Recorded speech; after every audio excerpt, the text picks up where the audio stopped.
Comfort and joy. And I hope you enjoyed taking a few moments and listening to some quiet Christmas music and looking at some of my ornaments and my decorations this year. As you can see, I love this color, teal, aqua, any blue or green. And you probably haven't seen that much because you're in my studio most of the time and it's navy blue and it's kind of a beige color. And I wear red a lot because that's a color that years ago when I took the Color Me little fun test with some friends and they wrapped the scarves around your neck to determine what colors you should wear, it was clear that I should be wearing emerald tones, so ruby, sapphire, emerald, white. But over the years, I have learned that I am most happiest when I'm surrounded by the colors blue and green, especially the blues and greens that I see in the ocean and in the sky. And I'm fortunate enough to live where I get to see that all the time. So that has heavily influenced my Christmas ornaments for sure. And some of those ornaments on the tree go back to, I don't know, 30, 40 years.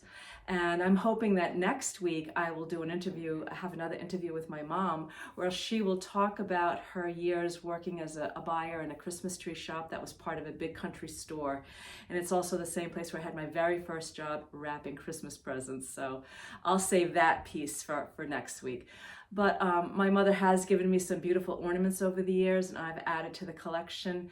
And I just love seeing the combination of old and new, and certainly the blues and greens, and a little bit of nature on the tree. I try to always add some birds. There's a blue jay and a black-capped chickadee and some owls, and those birds can all be seen right on our island. I also have a couple of shells and some starfish and a mermaid and some whimsical ornaments, one of which my mom gave me, which is Naked Santa. So in the front, you see his beard, and you can't tell he's naked until you turn around and you see his cheeks. So I have some cute ornaments. And that's where I do a lot of my early morning knitting.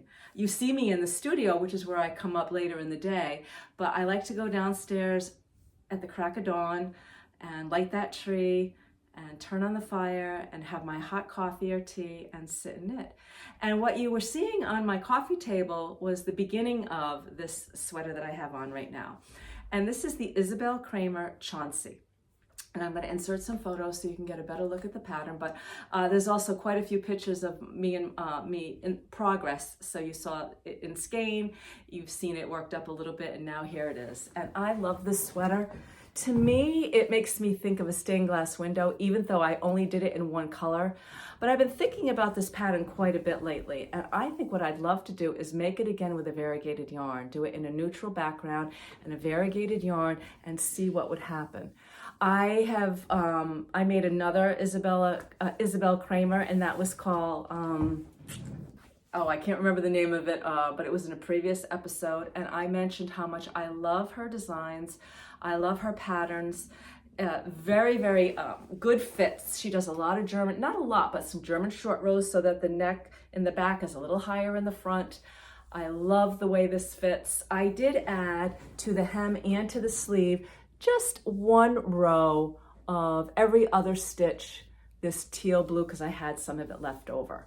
So I used Debbie Bliss Fine Donegal Tweed for this project. And Donegal Tweed is 95% wool and 5% cashmere. And it's a lot of yardage. So let me just get my notes out on this now. So there's over 400 yards on a skein. So it's nice yardage. This pattern was worked up in a size 3 and 4. So the body is on a 4.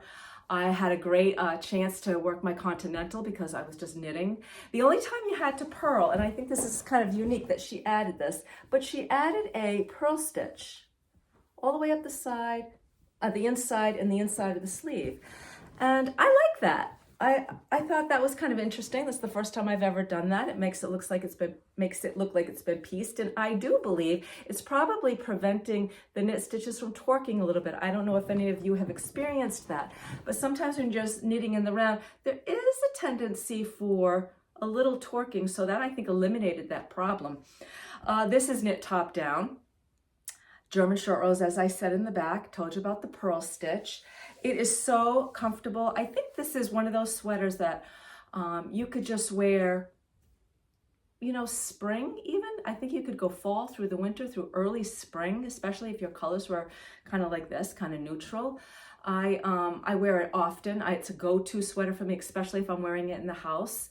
I haven't tried putting a turtleneck on underneath it, but I think there would be plenty of room to do that. I could put a little white blouse or a little turtleneck.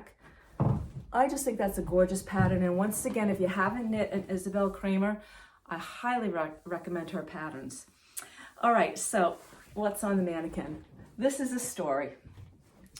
So first I'm going to tell you about the yarn. The first time I went to Vogue Live, and it was Vogue Live's very first event in New York City. I don't remember what year it was, but I took the train. So I took the ferry, got on a train, got into New York, took a cab, got to the venue, took some classes. I was by myself, but I ended up hooking up with a friend of mine later in the day. And the market, there's 2 huge ballrooms at this hotel we were at, and I believe it was the Hilton. Ballroom A and Ballroom B. So imagine having to have 2 ballrooms for all the vendors of books and yarns and needles and all the accessories. And there were runways and fashion shows. And anyway, I had bought quite a bit, but it was the last day, and I was just getting ready to take a cab back to the train station. And there was one venue with big bins of marked down, nameless balls and skeins and cakes of yarn. And I found this gorgeous mohair yarn. And all I know about it is that it was made in Spain. It just said made in Spain on a little tag. I didn't know what the yardage was. I know it's mohair. I've worked with mohair enough in my life that I know it's mohair. Not fine. I don't even know what the suggested gauge or needle size was, but I believe I was able to work this pattern up, and I'm going to tell you about the pattern now. The pattern is, and I think I'm inserting some photos right now of the pattern and the schematic, because this was an interesting construction. So this is the Jeanne Cable-Yoke Pullover, designed by Lisa Hoffman, and this pattern was designed for Taki Stacy Charles Company. And the way this is knit, and you can see this from the schematic, is it was knit bottom up,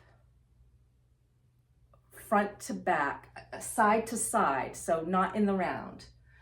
And you worked up in rib and then stocking knit, and then you started to create, and I have this pinned here because I wanted to show you the buttons. You started working in this dolman sleeve. So now you're knitting the sleeves across this way.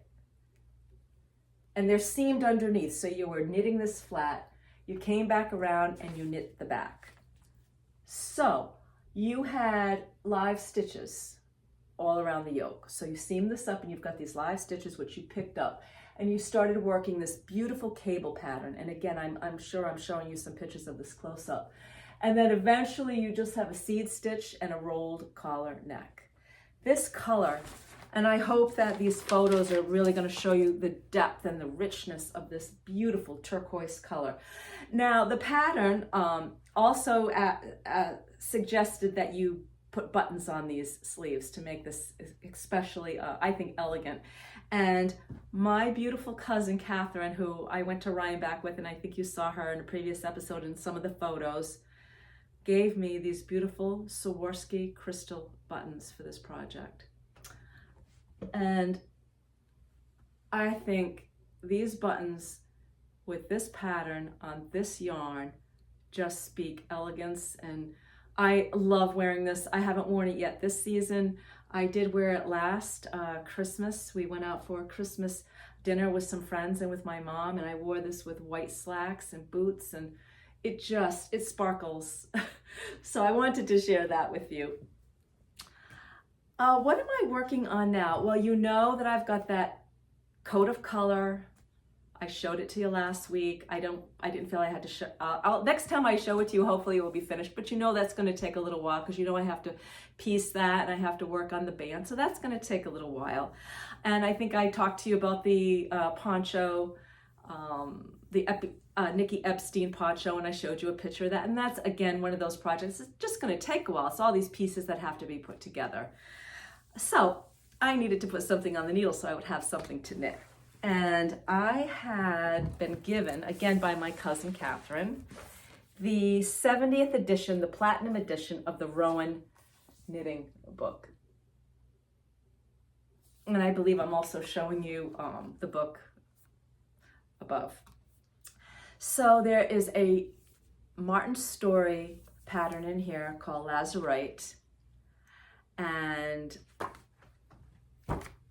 I bought some yarn from Rowan to make this. I was waiting for this to go on sale, and it did at my favorite little yarn shop, Webb's. So this is the Rowan Kid Classic, and this yarn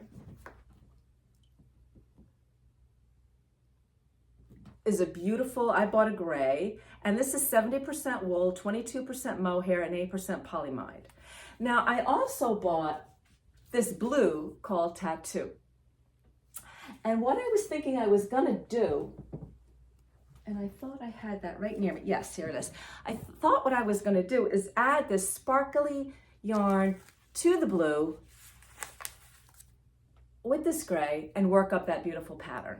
But it didn't take me long to realize that there really wasn't enough contrast, and this is so thin that I would have to double it up. And I just said, you know, I don't think I want to do that. So I just let myself think about this for a while. I love the yarn. And then I remembered that my cousin Catherine had given my mother a bag of red mohair from, you know, way back.